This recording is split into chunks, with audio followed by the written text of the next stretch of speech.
Before we get started today, I'd like to bring your attention to a very important cause.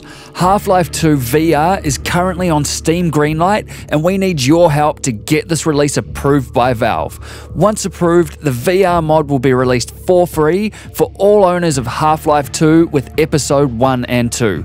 All you have to do is click the link in the description below and click yes. And for those of you thinking, wait, is this guy using his YouTube exposure to promote a self-serving interest? The answer is yes. You're goddamn yes. So please, vote yes on Proposition Half-Life 2 VR. It's time to wake up and smell the ashes. Thanks.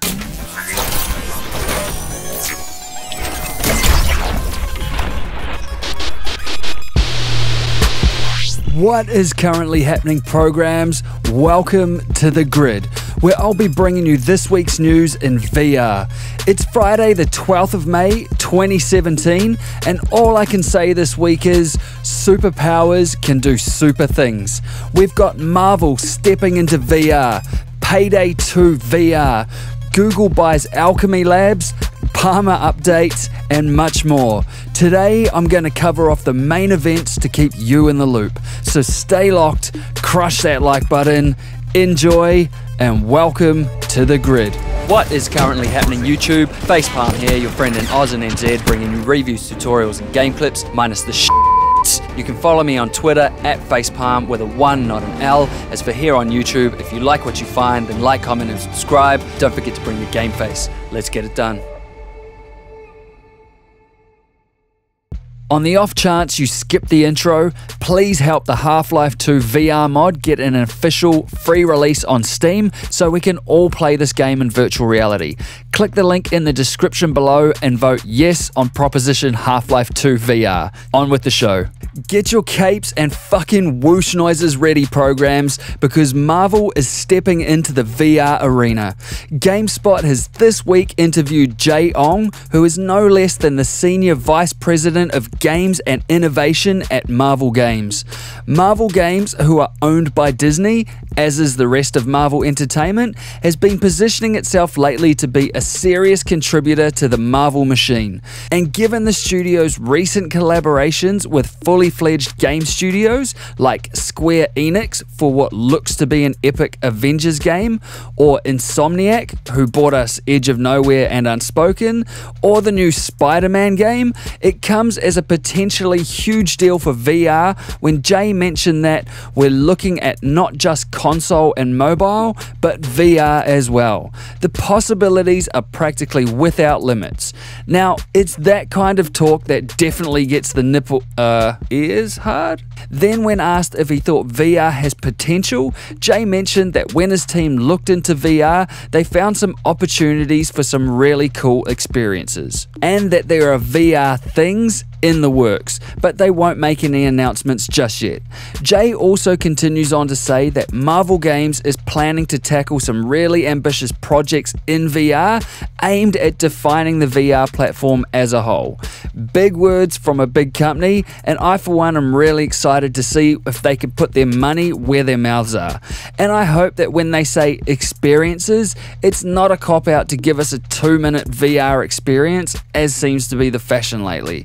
For me, I'd like to tear the adamantium from every pore of Wolverine's body using touch controllers, then being Professor X nuking the mind of Eric Lensher on Avalon, followed by a hospital recovery scene, fading in and out of consciousness from Wolvie's perspective, waking up a fucking feral animal and spending the next 8 to 20 game hours tearing through Marvel's baddest with your bone claws in an attempt to regain your sanity.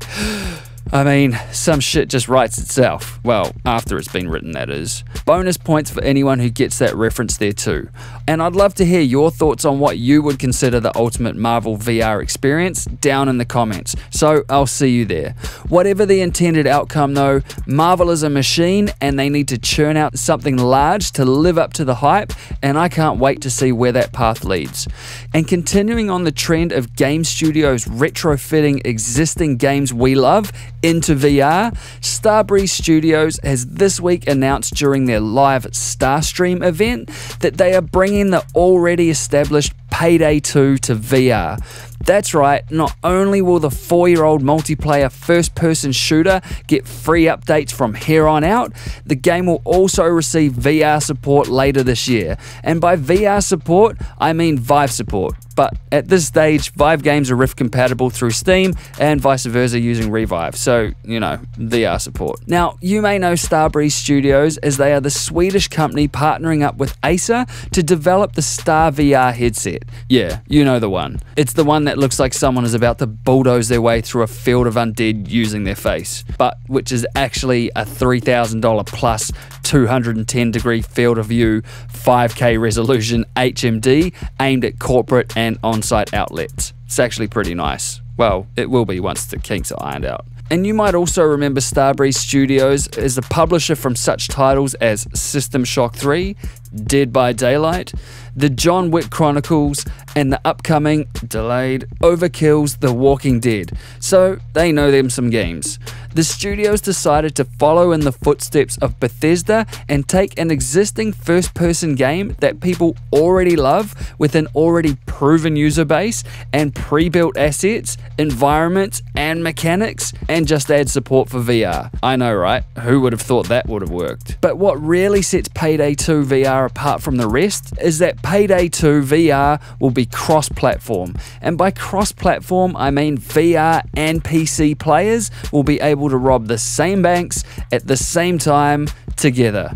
You heard me, you'll be playing in first-person VR with other people who aren't playing in VR. And what's really cool about this to me is that it potentially solves a big problem with early VR adoption numbers when it comes to the mainstream market by bridging the gap between PC players who are skeptical about VR because they think it may just be a gimmick. And it could do that by introducing PC players to VR players in a comfortable environment on a platform that PC players are comfortable playing in already, i.e. their own rooms on their own PCs. So it's not like, hey, buy VR, it's crazy good, now give me your money. It's more like, hey man, robbing that bank and terrorizing us some hostages was mad fun. By the way, I'm actually playing this in VR, it's pretty good, you should try it sometime. The only side effect I could potentially see here is that PC players may have an advantage when it comes to mouse speed versus real head turning time, or at least it may be grounds for people complaining about unfair advantages. And you'll know what I mean if you've ever played online. The guy you just killed always thinks you're hacking and always has slower internet than you. And so it will be interesting to see how Starbreeze tackle this problem in particular. Payday 2 VR will be free for existing Payday 2 owners and is set for a release date later this year, with a beta coming in before that. And for me, this growing trend of taking existing games we love and adding VR capability is a bandwagon I could really get on, so let's hope that train keeps on running. Also this week, Google purchased Owlchemy Labs, who bought us Job Simulator and more recently the Rick and Morty virtual reality VR experience. This is obviously not Google's first dance with VR, following Google Earth VR, the buyout, development and update of Tilt Brush, and also the Daydream platform, which is essentially Google's answer to the Oculus/Samsung Gear VR. And before you go, oh nah bro, Google will ruin it and then shut it down, which, I'll be honest, may have crept into my mind for a second, Alex Schwartz, the co-founder of Owlchemy, said in an interview with The Verge that they still have a slate of original games in production and they are excited to continue to do that with Google's backing. So while Google is a little notorious for dropping projects quite abruptly if those projects aren't pulling their weight, this kind of talk is actually quite promising. And I'm confident that if anyone can please the Google behemoth, it's Owlchemy Labs. I mean, aside from the fact that their hand tracking and object interactivity is pretty much the best I've seen so far, they did take relatively small budgets and turn them into substantial profits, all in an industry in the infancy of its infancy. It's also interesting to note here that while Oculus has stopped pumping money into developing VR experiences internally, Google seems to be doing the exact opposite. Both have obviously massive funding behind them, and I'm curious to see which one, if not hopefully both of them, succeeds. So all the best to Google and Alchemy. here's the big ideas. And briefly, IBM Watson, which is a question answering computer system that uses IBM's DeepQU software and the Apache UIMA framework to answer questions asked in a natural language, i.e. English, will be powering the in-game voice commands for Ubisoft's Startrek Bridge Crew, which is due to hit at the end of this month. This means you'll be able to direct your crew and complete missions with humans and AI alike using voice commands. Now, I'll be honest here, this is the sort of shit that blows my mind. After trying the flick sync mode in the fully possessed Doom 3 VR mod, which you can try for yourself by clicking the link on screen now, I've never been more convinced that voice recognition and AI reaction is an extremely powerful tool for immersion, and I really hope this tech keeps developing, which I'm sure it will, to a point where I can put the phone down while an AI talks to my partner about her day and she's none the wiser. Aside from that, it makes for pretty good interactive gameplay too. IBM have also released their VR speech sandbox, which is used to implement Watson's QA technology for all developers to use with their VR projects, so expect to see more of this kind of tech around.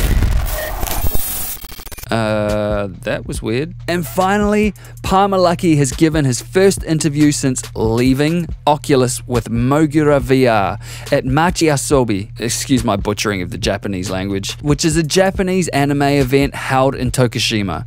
Palmer told in fact, fuck that, dude showed up in a quiet cosplay. Not as in he silently showed up to a cosplay event unnoticed, I mean he rocked up as Quiet, the female character from Metal Gear Solid 5, The Phantom Pain. Legend. And to be honest, I can't think of anything that says fuck corporate today, I'm a free motherfucker, more than rocking up in an outfit like this. In addition, Palmer did speak about the quality of Japanese VR content, as well as giving some advice for budding developers and his current opinion on the state of the VR market and where it is going.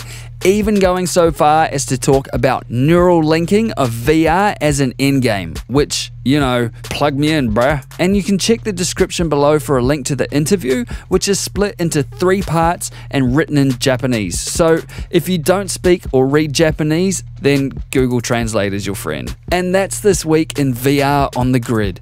If you have more you would like to add, then hit me up in the comments below and let's discuss. And if you like this video, then crush that like button, subscribe if you want to see more content, and I'll see you in the next one.